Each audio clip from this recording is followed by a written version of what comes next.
Nasaan? Nandito lang. 7? Kunti lang bawasan mo. Sige na. Oo, papa. Hello guys. Papagpit po ng short hair. Very short hair. Ang aking pamangkin.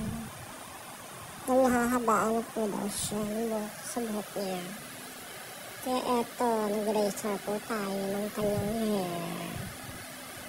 Pwede po siya sa buhok. Pag gusto niya nga ng straight cut lang. Ayan po siya. I-razor ko lang po siya.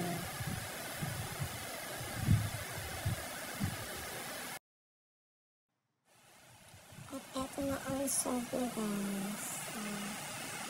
Ituloy ko pa siya dyan kasi hindi pa siya pantay. Kaya ayan, trim. Bawasan pa ng pantay. Bawasan siyang pantay. Diba? Ayan. Razor lang yan. Mabilisan lang yan guys. Diba? Hindi lang siya pang bigote, pang buhok na rin. O, diba?